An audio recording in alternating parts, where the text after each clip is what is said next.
Hello, Rose Rowkins. We are live on YouTube. This is really strange, but really brilliant. Thank you so much for joining us for the first Wellbeing Wins webinar. Try and say that really fast. How are you doing? I'm good. Thanks, Jez Belas. Have I got that right? That's it. Well done. We both got it right. We said we both. Names right. It's a good start. That is a good start. It's an honor to be here. I'm so honoured to be your first guest on Wellbeing Wins. Thank you. Thank you so much for joining us. So look, Rose, I think to start with, before we go on and we talk a lot about you and the amazing work that you do, just introduce the webinar. So anyone that's watching live or listening live, thank you so much for joining us. If you are live, brilliant. There is a chance potentially for you to ask questions as you listen along. Don't worry, we won't be able to see you or hear you. And if you're watching this back, obviously, if you watch it later on, then you won't be able to do that. But thank you to anyone that is out there. And the idea with the Wellbeing Wins webinar is it's not just aimed at teachers. Most of the work we do at youHQ is in schools. And I think, Rose, you and I are going to be talking quite a lot about schools and teachers and students, but we might take it elsewhere as well, because there'll be other things that are applicable. But really, the idea with this is that as you listen to the expertise of Rose, you'll have some takeaways that you can take into whatever setting you're in, so that you really feel like that well-being is coming first. So that's the idea behind it. But without me going on and on about that side of thing, Rose, tell us a bit more about you and your experience in suicide prevention training and the work that you do at the start of the conversation and where it all came from. Oh, wow. That's lots of questions in one. So I have worked in mental health all my life since I graduated, in one way or another, always in a role that sort of helps people indirectly or directly, mostly directly. So I've been a teacher. I was a TEFL teacher for a while, and that led to me becoming a counsellor, and alongside that, running various mental health projects. And I guess more and more, just my daily conversations started to become around suicide and self-harm or self-harm. And I realized I was woefully ill-equipped. Even as a counsellor, we barely covered suicide prevention enough. So I did loads of CPD, did like the assist course, did lots of training, and just over the years realized that I just loved the teaching element.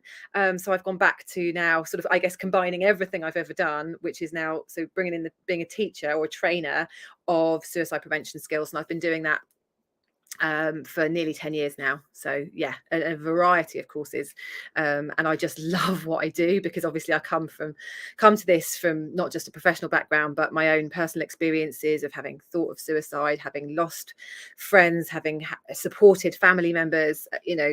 I don't think any one of us is not touched by suicide in some way. So it just feels like an absolute privilege to be working in this area, empowering people, because people say, oh, it's really depressing what you do, and I say, no, it's the opposite. It's hopeful. I find it incredibly uplifting and rewarding, because I get to see people who come into a room or a Zoom scared of a subject, and I get to see them go, oh, hang on, this isn't scary, I can talk about it, and therefore maybe I can save a life. And it's just incredible that I get to see that.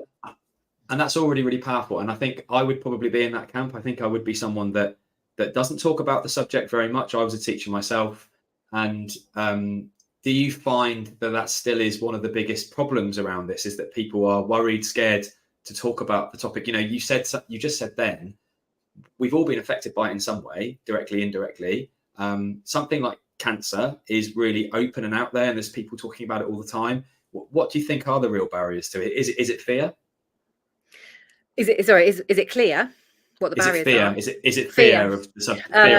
Yeah. I mean, yeah, that's what comes up again and again. It's fear, because it's the ultimate fear, isn't it? For any school to lose a student, for any workplace to lose a colleague, for any family to lose a member. It's our ultimate fear of losing a loved one or somebody we know, or God forbid, somebody we're supporting.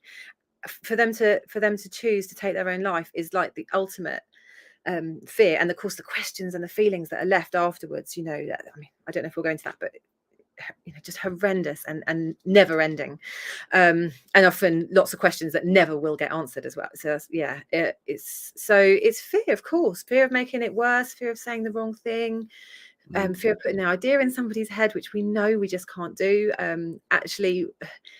Actually it's far less scary than people think, because if we're shown that we care, and we're just naming it for a start, naming that suicide is possibly what's happening here, that this is on the table, that this is what somebody's thinking about.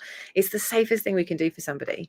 And yeah, understandably, people don't have that knowledge, and then they don't go there. They're so afraid of saying the wrong thing, they say nothing at all. I really love what you said about it being hopeful, and I think if people can come away from this webinar feeling much more hopeful about the topic, and hope, empowered that they can make a difference, like you said, I think that's amazing. I don't want this to be doom and gloom at all, but are there some interesting stats around suicide that you think are worth showing? I know you've prepared some wonderful slides. Look at that! Just by magic, they've appeared. They've just appeared. I mean, I don't want to just read out a slide, because these stats are all readily available, I guess, on this. So I've got 2 slides on stats, and I want to stay with a big caveat before we start reading any numbers, that behind every single number is a person, and so I'm really cautious of not wanting to go into too much detail around numbers, but they're important. And I guess that top one there, we rather than the 6,000 figure, or it's somewhere around 6,500 sometimes, is that we break it down to every 90 minutes somebody dies by suicide.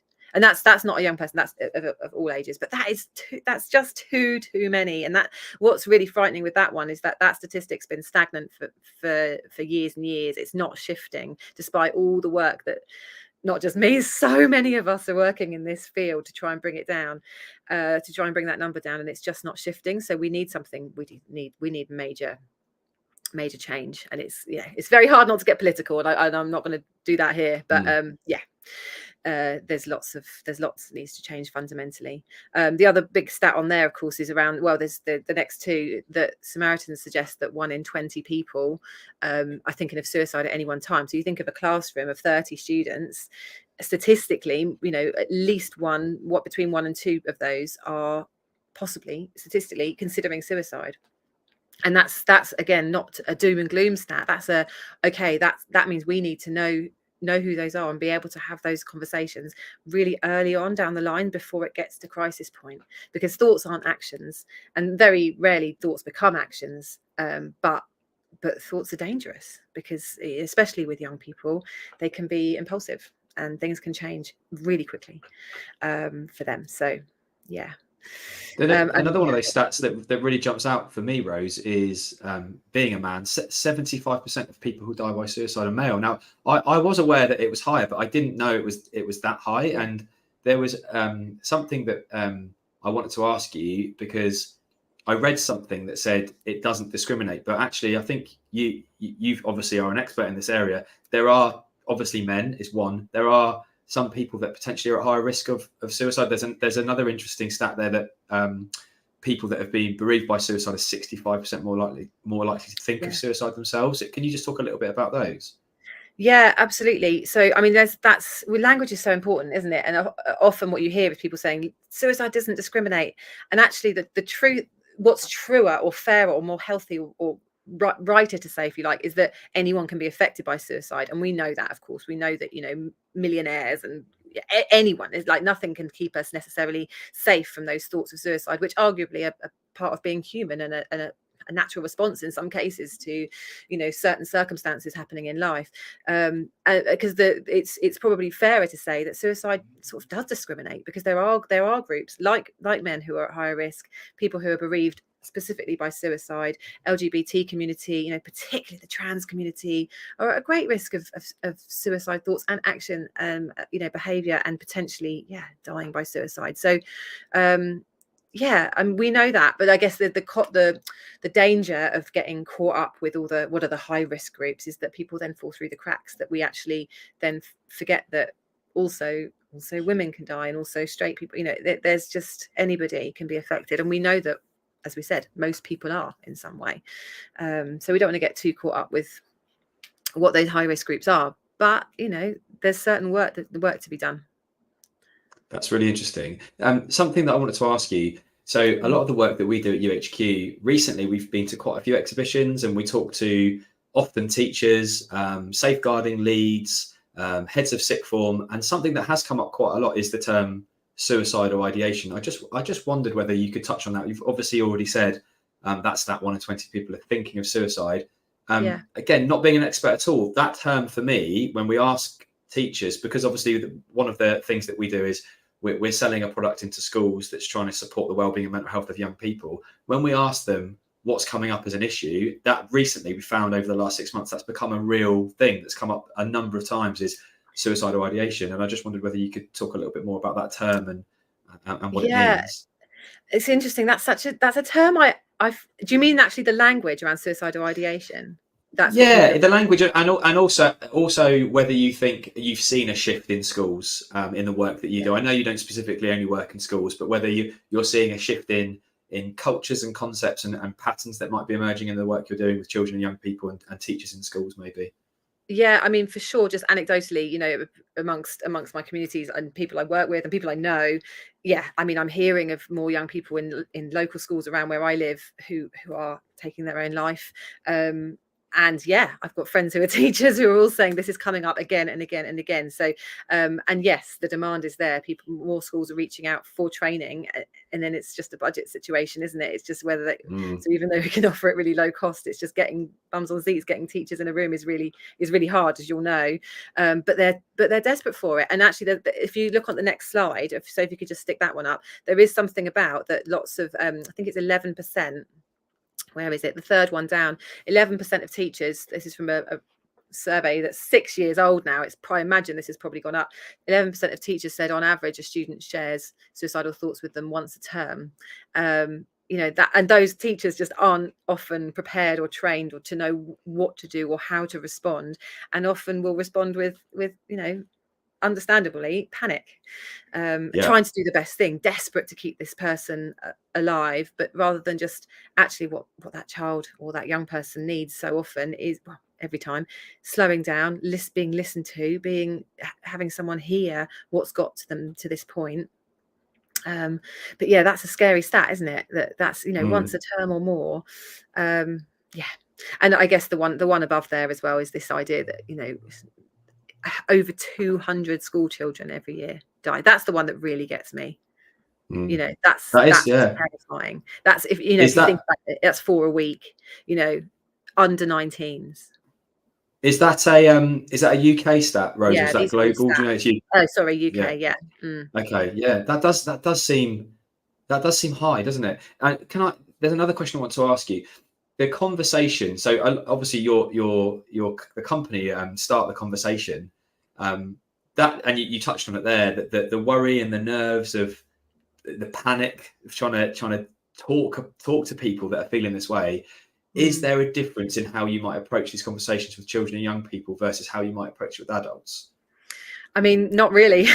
No, I think that often comes up because people are we're so conscious, aren't we, of making it age appropriate. But I think what we fail to sometimes remember is that kids understand things way sooner than we think they do, and actually there's something about just showing respect by being clear and direct with our language, and mirroring the language they're bringing. So for example, when I was working as a counsellor with teenagers, 12, 13-year-olds would talk about a friend or a person or somebody they knew, maybe even themselves.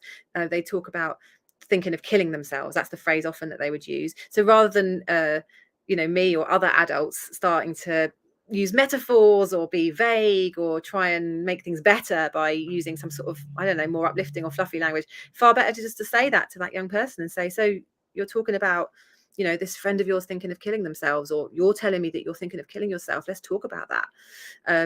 Just using that language, whatever it is that they bring, you're not going to make it any worse. You're just going to show them that actually they've been heard, and validated in a way. Can we go down that route now then, Rose? Because I think a big part of this for me, if I was a teacher, you were a teacher, we're not doing it anymore. I think it would be really useful for the teachers out there to have I know it depends on the teacher and depends on the person, but not a checklist necessarily, because like you said, like trying to match the energy and trying to bring in empathy, it shouldn't be robotic. But I would like the teachers and the people listening to leave the webinar feeling a little bit more comfortable that they've followed the right procedure, or they've at least thought that through without the panic. Is there, and I don't know whether there's a slide on that that would help you describe how you would do that, or whether it's just worth you talking through that. Where would you start with it, and how could you simply go through those stages when you have those conversations? Because that's obviously you're an expert in that area. Yeah, I mean, so conversations are going to start, aren't they, in one of two ways. Either a young person is going to come to a teacher directly and say, help me, I'm struggling. Probably the rarer of the two options. The other one would be that a teacher notices there's some signs, and it could be as subtle as like just a gut instinct, or like, I just noticed that child's quieter than usual. Or it could be a ever so subtle sign. And then maybe it might be, and then in that case, it would require the teacher to proactively go up and say, can we have a quiet word? One of the people instigates it, and ideally then you want a safe space. So in terms of next steps, you want to make sure the first part of the conversation is always going to be around consent, in terms of, look, where are you going to feel safe? Do you want to do this in this room or here? And look, anything you tell me is confidential. But of course, that means, if somebody's at risk of harm, or not safe, I often would use that phrase. If you tell me something that means you're not safe, then in time we'll agree where we need to go to with that, and who we need to talk to about that. But for now, it's just the two of us, and I want you to know that I'm not going to rush to bring others in. I think that's too often what people's fears are, that young people are afraid of, is that they'll instantly, if they say the word suicide, that parents will be on the phone, or who knows, they might think that you're going to call the police or something. So it's quite, Rose, can I just add a bit in, that there's quite a hard balance to strike for teachers, I think, because I know and exactly, what you're saying is really, really important. Teachers also have to follow the keeping children safe in education guidelines, which actually I think still change quite a lot. And at my latter stages of teaching, there was still this real notion that when you sit down with a young person, before they divulge anything, there is that kind of caveat, yes, consent, but also I can't promise that I can keep any of this private at all. And that's quite hard, isn't it? Because then that young person might then go, well, if you're not going to keep this a secret, then I'm not going to tell you anything. Yeah. So again, is that quite a skill, would you say, trying to get that balance? I think it's right? A real skill. And a phrase that I've often used is, being fully honest. There's a question coming up. Should we come to that in a moment? Yeah, let's come to it in a moment. Yeah, brilliant. The phrase that I often use that seems to go down really, really well with young people is, I can't promise confidentiality, because I'm all about keeping you safe. But what I can promise you, and this is what they love, what I can promise you is transparency. Like, I will be fully honest with you about where this information is going. I promise you that you have a degree of control over this. You get to choose who we talk to and when and how. Think about what you can offer that young person, rather than just taking power away, because that is so disempowering, and it might then lead to that breakdown in trust, which means they don't want to tell you anything. So I think it's worth being really honest right from the start, and again, just respecting them as a human being, regardless of their age.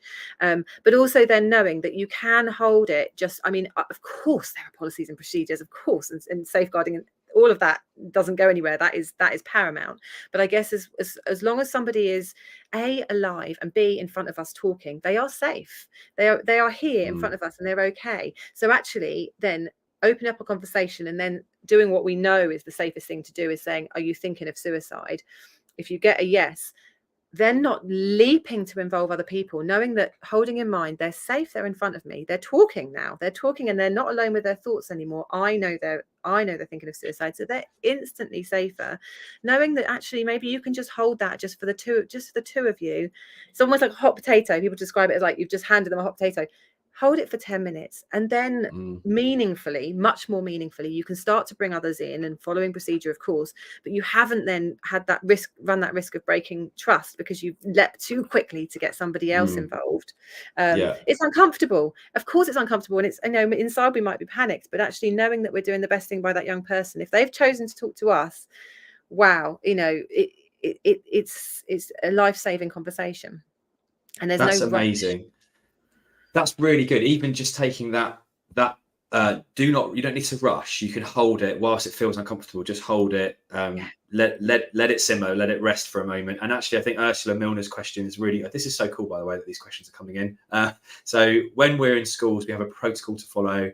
How do we maintain the trust when we are obligated to report to parents and teens tend not to? And that's really. I think you've answered that, Rose. I don't know whether there's anything else you want to pick up on from that question, but you basically said that, haven't you, already? Yeah, I think so, and I hope Ursula feels that's been answered. I guess the part that's not in there is that, of course, teens tend to not want their parents to know. So it's it's about sometimes bringing them on board with that idea. But if we introduce the idea of we need to get your parents involved too soon, the trust can be gone, and then they can just shut down. And we've all been there, and it's that horrible feeling of, oh God, they were talking so freely, and now for some reason they've clammed up. So it's about, you know, actually holding that discomfort and holding their pain, actually seeing that somebody is in pain, naming the pain by naming, you know, that this is a conversation about thoughts of suicide, not running away, not bringing into other people too quickly. And then, like, I don't know, you can't put a time on it, but 5-10 minutes down the line, say, look, we're just two people, you and me. We are just two people, and you were alone with your thoughts of suicide, and I'm with you now. So it's now we. It's not you. It's not you and me. It's us now. So who else should we get involved now? You know, who else should we talk about? Who else is going to help to keep you safe at school and at home? And then, of course, you know, the parents become a part of that conversation. But it's almost like you're kind of leading that young person to realize that themselves, because it's, you know, and even saying things like, look, this is bigger than us. This is too big. You know, you're too important for just me to know about this and you. This is too big. Thank you. Yeah, thank you for your question, Ursula. It looks like there's another one that's coming from you as well, which says, if they've chosen to talk to us, but then because parents had to be told, they shut down, how do we go back to it, or should we even try to check back in? That's another really good question, actually. So yeah, parents get involved because there's that obligation for from a teacher's point of view that they have to.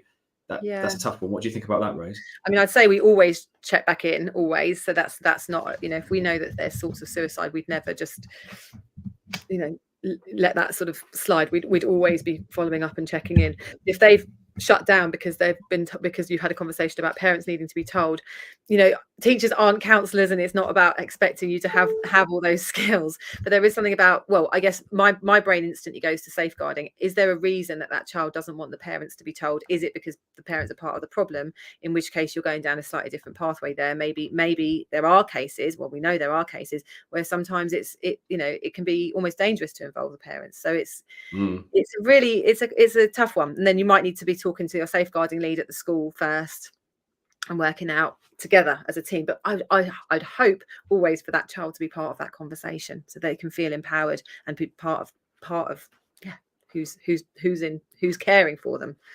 I think that's really powerful what you said, because for me, listening now, my takeaway is, okay, that's uncomfortable. That conversation is powerful. You don't need to rush anything. And as a teacher, you still can't make promises for confidentiality, but actually you don't need to force, you don't need to jump in. And and I really like that idea. You said it's we. So by that person sharing that information with you, it becomes we, and that's really amazing, isn't it? That's really powerful in itself. You're not on your own. We're a team. We're doing this together. Ursula, thank you for your questions. That's really cool that they're coming in live as well. And Rose, thank you for answering them so brilliantly. I have another question as well, Rose, for you. So I know you're not only working in schools and with teachers. Are you seeing sort of a climate shift in schools? Are you noticing things? There's obvious things like social media that in the work that we're doing, we often talk about the impact of things like social media. Obviously, the world continues to be a very crazy, chaotic place with everything that's going on wider. Yeah. Are you noticing more themes and coming through in the work that you're doing when you're talking to teachers and you're talking to young people? I guess, world events aside, I mean, that's just, seems to be getting worse and worse. But I think there is just something about that's being young and being in that sort of transition age, which is sort of universal and timeless, if you like. So there is something about, of course, the exam stress, but it's, sense of, I had a really great meeting this morning with a lady who runs a charity down here in Brighton called Together Co. And we talked a lot about belonging, and I think that sense of belonging is key in young people, isn't it? Because actually that again, it's timeless and universal, but is that working out of identity and belonging? Who am I? Who do I want to be? How do I dress? Who are my friends? Who even am I? It's huge. I mean, it doesn't obviously disappear through adolescence, but after adolescence, but it's huge at those school years.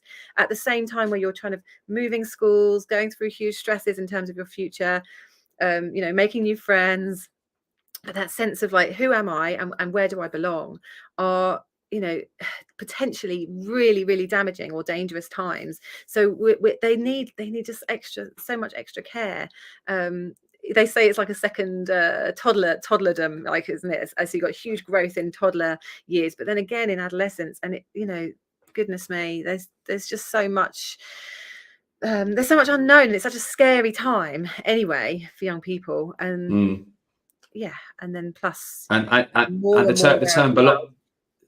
the term belonging, I think, is really a really important one there as well, isn't it? And, you know, again, that ties in really nicely with a lot of the work that we do around values, and really trying to think a bit more deeply and reflectively about who you are and who you want to become. But for young people, that's so hard, isn't it? You know, like, so for me, I'm 41 years old, and I was not a PE. I was a PE teacher for most of my life, and now I'm not anymore. So that's really been interesting for me, and how I feel about who am I. I'm not a PE teacher anymore, and that's been a really big shift for me. So for young people, there's that constant dynamic changing of who they are and what they like and what they do and who they should be, and the pressures that are on them. So yeah, that's really tough.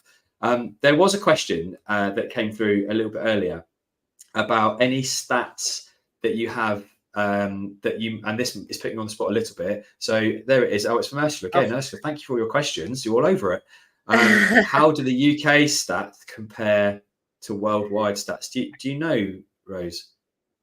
And we've got, and we'll come to Mark Anderson after that one. So yeah, I haven't got anything you know? to hand. Yeah. Okay. So first of all, in terms of the worldwide stats, I mean, I haven't got the worldwide stats to hand because I work mainly in the UK.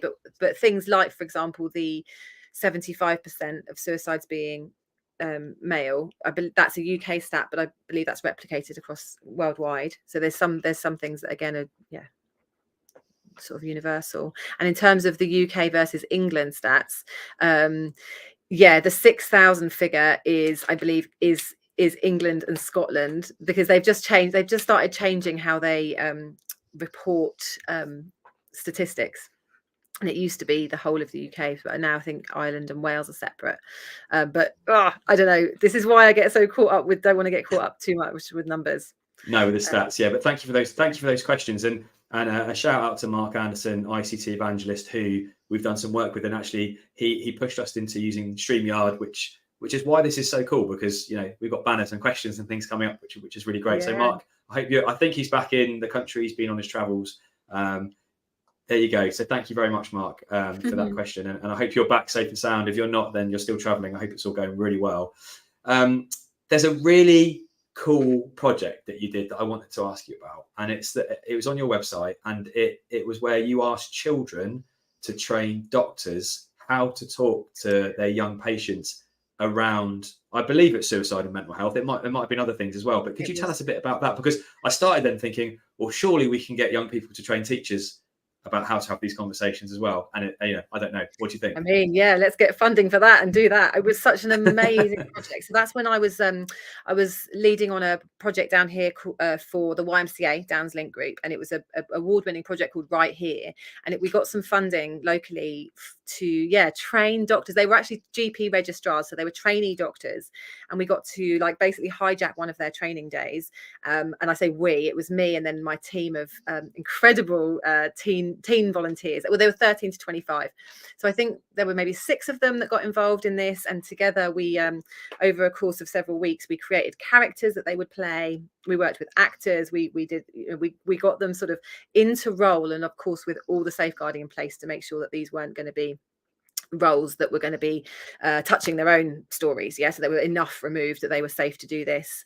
And so then we went in and we had these fake appointments with these GP trainees, where they would work with, so it was literally a GP trainee with one of my team, and they'd have a 10-minute appointment, and then the young person would give them really honest feedback afterwards. And so we had one of the characters, one of the young people was playing somebody who was self-harming, but was very kind of cagey about that. And basically the test was the GP going to notice that and ask directly about self-harm. Similarly, there was one about suicide thoughts. We had various other sort of mental health issues. I think we covered 6 different topics.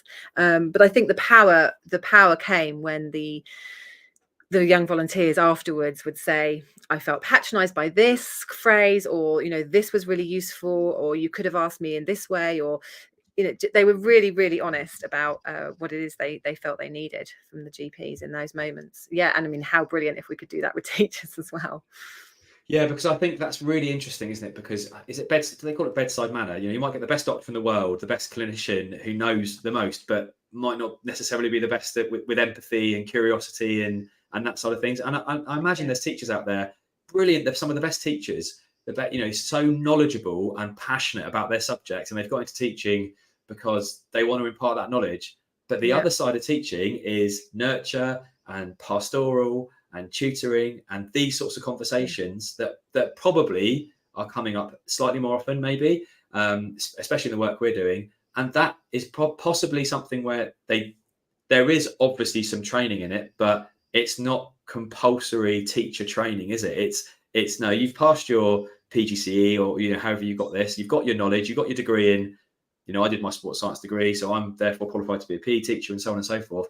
This is a whole other skill set, but at the same time, it isn't, like you said, it's not rocket science. You don't need to be a psychologist, a psychiatrist. It's just thinking a bit more carefully about the language you use, how you use it, and again, not rushing in and making rash decisions, maybe. Yeah, I think that's right. I mean, it's not what people often sign up for when they become a teacher, but it's, I guess, in a way, if a child feels, or a young person feels they can trust you with their innermost thoughts, then wow, in a way, isn't it like that's actually why I'm doing this job, because I'm actually keeping this young person safe, even if it's like, well, it's not teaching science, but because kids will talk to whoever they feel they can trust, and that's something that I know we've talked about before, that when I do get called into schools, well, two things: either I often get called into train schools up after a suicide, which is a tragedy every single time, and I do wish that a lot more schools were able to get this training sort of earlier and preventative, but so that's one thing, that often it's in the aftermath of a death. But then also when training does happen, it is it's the pastoral leads that so often get offered the training, pastoral leads or people heads of year, which is great, but kids don't care what your job title is, so they will talk to the cleaner that they once saw who gave them a nice smile, and they just think, I like you, I can trust you.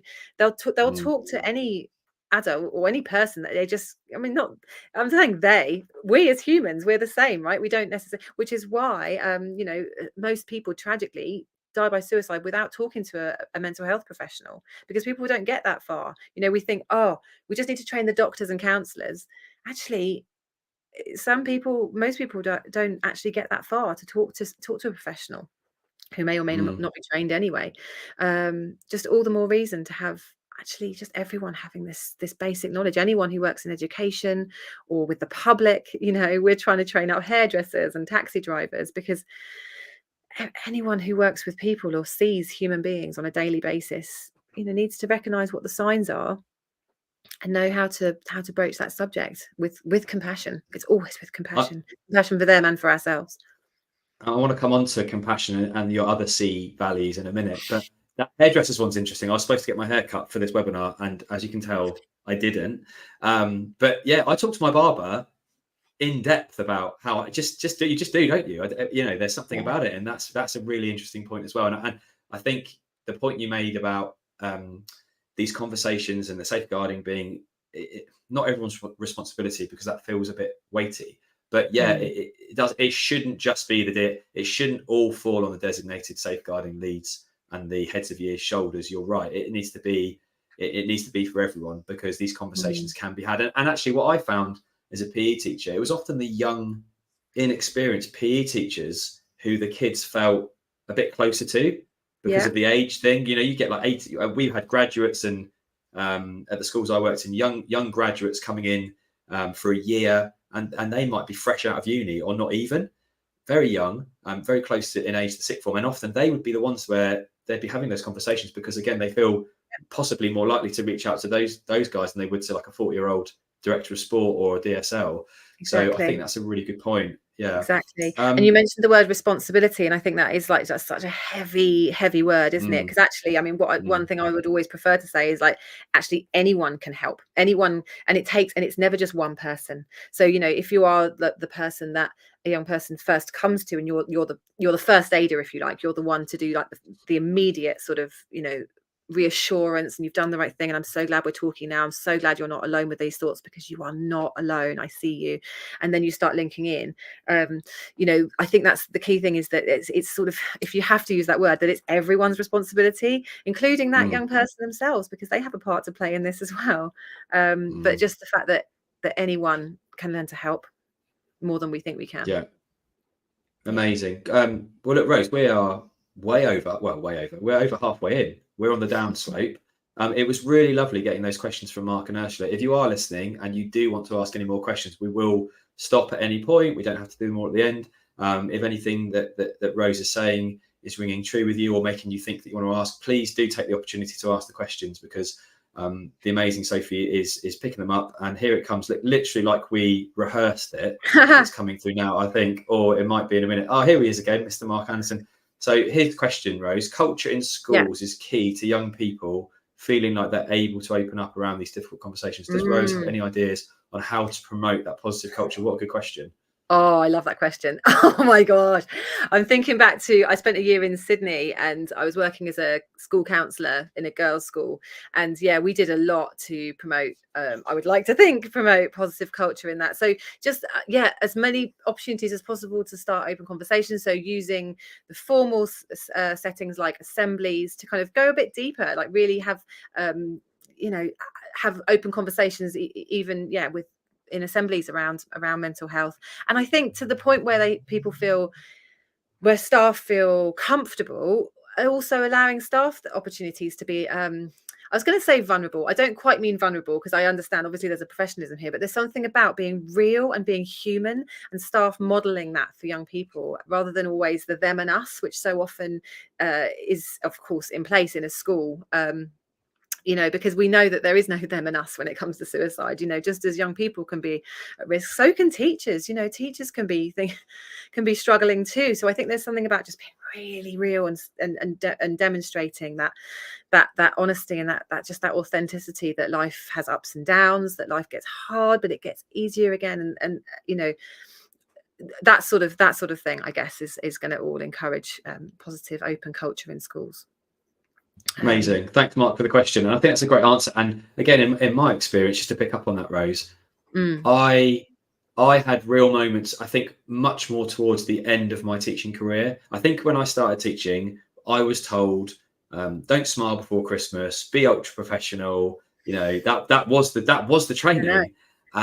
Then I became a dad, and my empathy with young people, because I always kept thinking, well, if you were my son or daughter, how would I feel? And it really changed me becoming a parent. And I'm not saying become a parent to be able to do this. You don't have to. But then, exactly like you said, showing that you're human, showing that authentic human side at the most appropriate time. And it might not always be appropriate. It might be that in the middle of a lesson where you're trying to impart knowledge, it's not that moment. But I think there are moments in PSHE when I taught it, and there are moments when you're a tutor, and there are moments in the school day where it is appropriate to show that you're a human being and that you have feelings, thoughts, and emotions, and you're not a robot.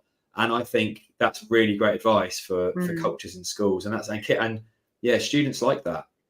Oh my God, they do. And I'm just thinking back to one of the lessons that I had perfectly planned when I was I had such a great lesson plan all ready to go with a group of advanced English students a few years ago.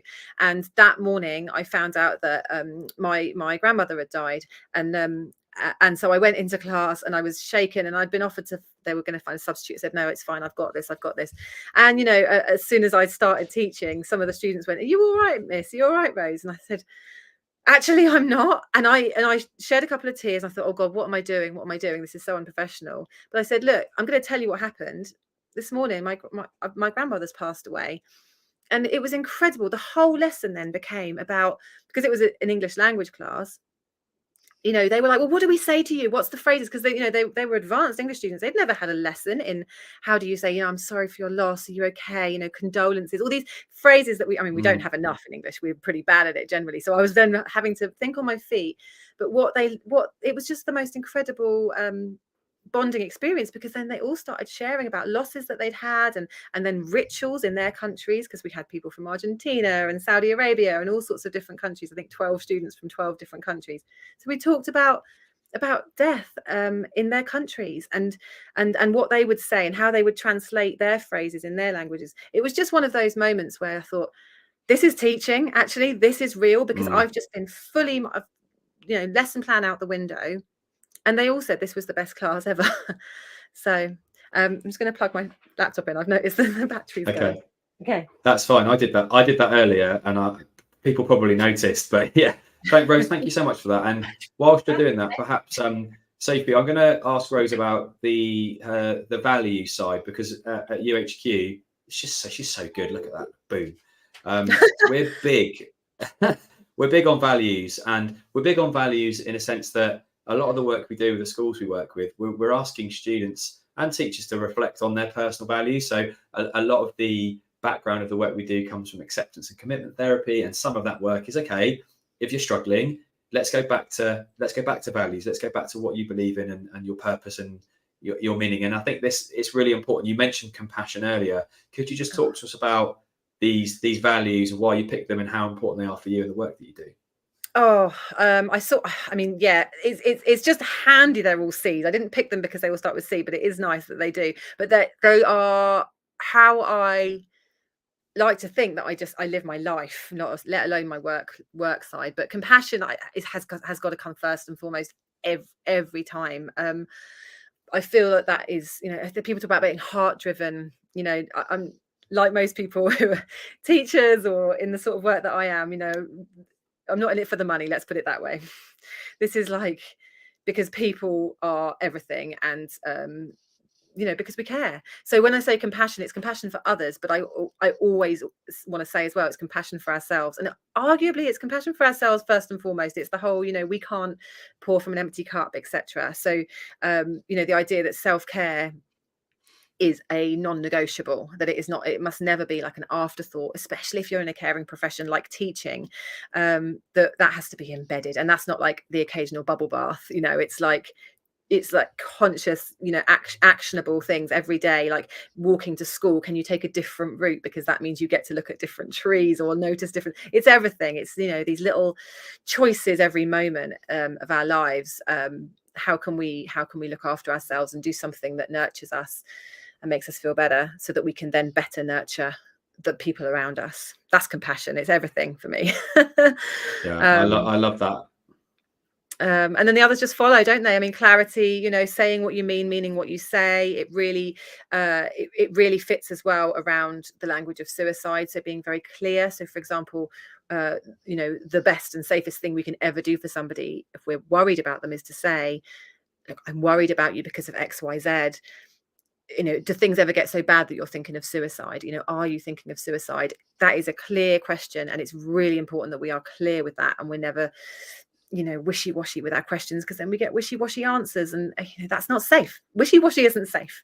Maybes aren't safe. So clarity is is again key.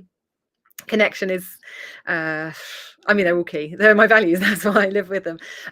Connection, I guess this always makes me think of the Maya Angelou quote that we use a lot in our training, and I'm sure you're well aware of. She said, people will forget what you said, people will forget what you did, but they'll never forget how you made them feel. And I think that's really important in the work that I do, and the work that teachers do, is that connection is how we save lives ultimately, but it's how people learn. It's, if there's no connection with the subject or the human who's trying to teach us the subject, it just becomes a tick box exercise. So it's about making it a meaningful connection. And then collaboration, because no man is an island, right? Nobody can do one thing on their own, and that works professionally, but it also works when you're talking with somebody about suicide. It's got to be a collaborative effort between you, the person who's thinking of suicide, and then whoever else they choose to have around them that's going to be part of that sort of spider's web of support. Thank you for sharing that. That's and can I ask you a question about clarity? Because coming back to what you said, I imagine people, this is how I would think I would feel if I was going to go to someone that I was worried about. I still do the classic English, how are you doing? Are you okay? Great start. It's a great start, Jez. Well, but rather than, I'm worried about you, are you feeling suicidal? Which feels like super blunt. Would you? But can you talk a bit about that?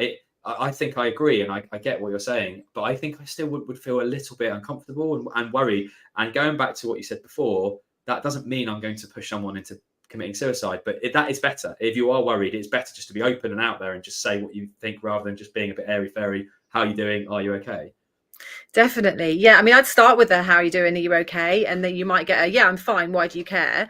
You know, but if your gut or everything about this person is like they're saying I'm fine, but they're clearly not fine, it's asking twice, isn't it? Saying, saying that you say you're fine, and yet, you're not talking, or you're pushing me away, and I'm worried about you. I think saying I'm worried about you is just, and saying why you're worried about them, because when you're saying facts like I see this and I hear this and I notice this, you're giving somebody such a clear message of, I see you as a human being, I notice you, and that is in itself like a real life-saving act, because you're actually saying to someone, human to human, you exist, you're important.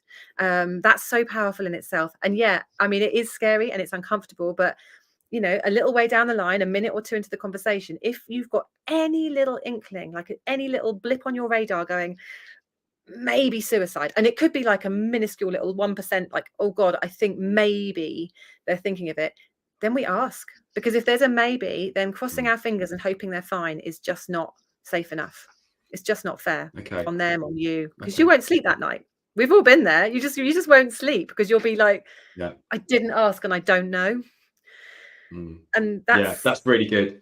Yeah, it's not That's fair. a really good message. No, it's not fair. That's a great message. A really wise woman that I knew in Australia and still know, I don't mind naming her, Gaynor Hicks. She's just the most amazing woman who really was a big mentor for me and remains so. She always put it really beautifully. She was like, look, if somebody doesn't tell us that they're thinking of suicide and we don't ask, that's a fatal combination. That is potentially fatal, because it's just left there as a, they're left alone with their thoughts. And we've been scared to ask, and for a million reasons they're scared to tell us. Of course they are scared to say out loud what they're actually thinking of. So we've just got to break down that barrier and say, I see you. Life sounds really, really hard right now. Is it so hard that at times you're thinking of suicide? And it's thinking of suicide rather than feeling suicidal, which in itself is quite wishy-washy, because is suicidal a feeling? I don't know. This is one of my personal bugbears, and I don't want it too cut up in language, but feeling sad, feeling desperate, feeling overwhelmed, feeling numb, feeling angry, like feeling all sorts of emotions. But have these feelings led you to think about suicide? That's what we really want to know. And Rose, on the thinking about suicide bit, it's not just it flashes into your head and it flashes away. It's right. You're really thinking about it, would you say? Yeah, I mean, that's what we want to know, isn't it? Are they having sort of lingering thoughts? Have they maybe got down the line? We would be asking, have you made a plan? But again, we don't need to rush into that, rush into those other questions, which can feel quite bombarding. We just, basically, is suicide on your mind? Is suicide something that you are in a place where you're considering it? Because if you are, no panic, but we need to talk about that, because that's a scary place to be. Rose, it's been so good. We've got about 10 minutes left. We've got a question coming in as well, which is perfect. And then I've got a couple of things I wanted to ask you. So we'll see what this question is. Oh, it's Ursula again. Hello, Ursula. How are self-harm and suicide connected? Is self-harm a step towards suicide, or does it serve a different purpose to the person? Another really good question, Rose, because I think, again, self-harm, in my experience in schools, comes up a lot. What are your thoughts on that? I mean, self-harm, sadly is rife, isn't it? And on the rise as well. So there is, okay, this is, I mean, I could talk for an hour about this. Yeah, there is a connection, but you've asked really clearly, is self-harm a step towards suicide? And the simplest answer to that is no, that self-harm, if I was to try and give a definition, is usually a way of staying alive. It's actually almost the opposite of a suicide attempt for the most part, because it's a way of expressing pain when somebody doesn't have maybe the words to express their pain. And usually, it's a way of like bringing relief or release, a way of sometimes feeling something when someone has been feeling either numb or empty. And sometimes, sometimes it's I'm very cautious of using this phrase, but a cry for help is somebody saying help me, not in any way of a sort of demeaning way, but it's somebody's way of saying help me, I want help. so it's not in itself usually an act of, a suicide attempt. And yet, because of the way people are so often treated around self-harm, which is often typically quite dismissive, and it's just a cry for help, it's attention seeking, what have you done that to yourself for? I mean, we hear horror stories of what people are told when they go to hospital having self-harmed.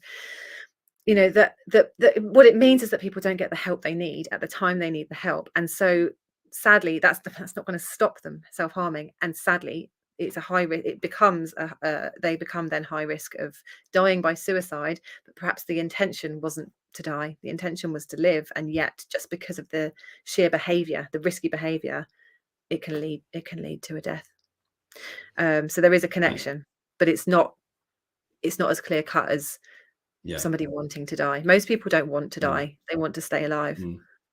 This is really complicated. No, and that's complex. So it's not as, sometimes we want simple answers to the questions, don't we? But there's not always a simple answer. So it doesn't always mean that is a step towards suicide. But obviously every case is different, and you've got to treat every case differently based on the individual person.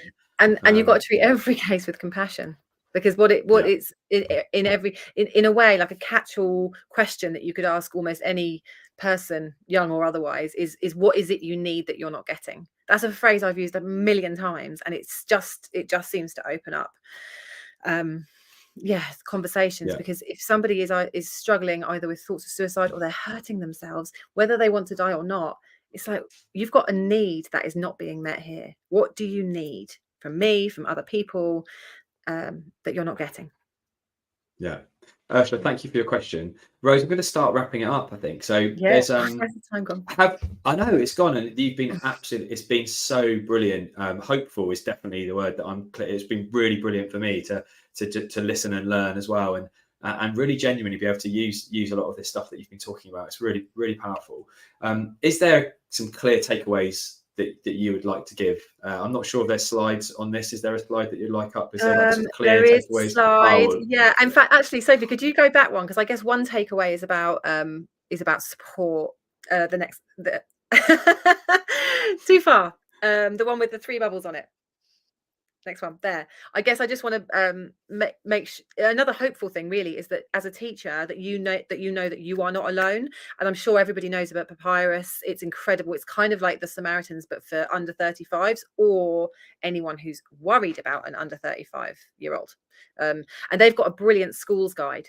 So, it's worth looking at the Papyrus website and downloading their schools guide. And their Hope line, which is, their helpline, if you like, is now 24/7. So that is amazing. And I'm sure everybody knows about that. And then in the white one is some very specific young people bereavement charities. So, in case anybody's supporting young people around grief, there's some really specific help there. And then and there's some others on the right here, like Stay Alive is the app. It's a free app. Young people tend to love an app. So working with a student about, let's download this app right now, let's look at it together with you. Shout is a tech service. Beyond is a festival for schools around mental health. There's so much going on. I just want to sort of have that slide as a takeaway that you are not alone. Just as a young person, that's the message we're giving them. As a teacher, you are not alone either. And then the next slide along to the right there, I guess I tried to summarize it. I mean, there's so many things I want to say, but I think we've covered most of these. If I just read them out so that anyone can think of suicide, and we talked about self-care must not be a buzzword or an afterthought. So, here you are supporting students, young people, but mindful of yourself as well. We know that fears can get in the way. So that's the second one there. Challenge your fears. And those fears might be, I'm going to make it worse. I'm going to say the wrong thing. You're not. You can't make it worse. You can't possibly make it worse. And the only wrong thing you could say would be to say nothing at all. So challenge your fears. Learn to have a conversation. And that's the third one. Anyone can learn to have these conversations. And of course, training is available. Contact me if you're interested. There's so many different levels and depths of training. We've got school-specific training too.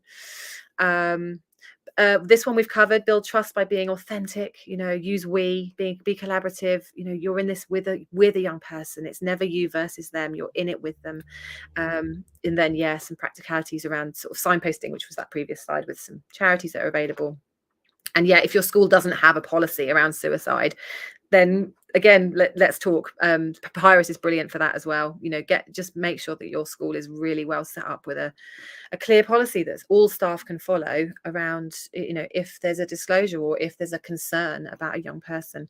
And I guess my line at the bottom is just my final takeaway, that's the message that we either say or we want to get across to any young person that's struggling, or indeed not struggling, because actually every human being needs to hear this. You know, I see you, I hear you, you are not alone. That's made me quite emotional, that line. It's really good. I love it. And thank you for those takeaways. And Rose, just sort of finally, how can teachers and schools get in touch with you? What's the best way? I can see you've got all your information on that side. Is that the best way? Your number, you've got your website. Is there any other ways you like to talk to schools and teachers or anyone out there? I guess that's the best way. You know, there's my number there, my email, my website is obviously the part of my email that without the first bit. And LinkedIn. Sophie's putting your Instagram amazing. And LinkedIn and website on the banner on the bottom. Yeah. So yeah, brilliant. Is there anything coming up for you out of the ordinary that you want to talk about? Is there any events or anything else you wanted to talk about before we go? Oh wow. Let me thinking ahead. Probably too much to even think.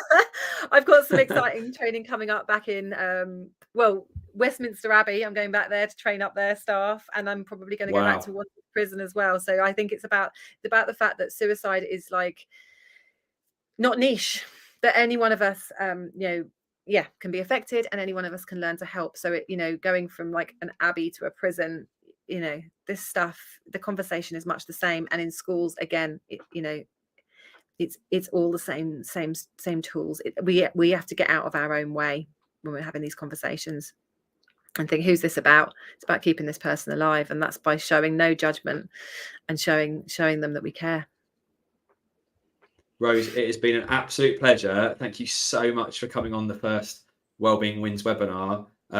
You were Jennifer Aniston. I was Reese Witherspoon from the morning show. And we had our producer in the background smashing it on the questions. Thank you to everyone that joined us live. Thank you for the questions that came through as well. And if you want any more information, obviously you can pick up on all the information that Rose said. And if you want to come through to us at youHQ, you can follow us at youHQ for schools or go to youhq.co.uk. But for now, Rose, thank you so much for joining us and for the amazing work that you're doing. It's obviously super important and amazing. And thank you again for everyone for joining us. Take care, everyone. Thank you. Bye.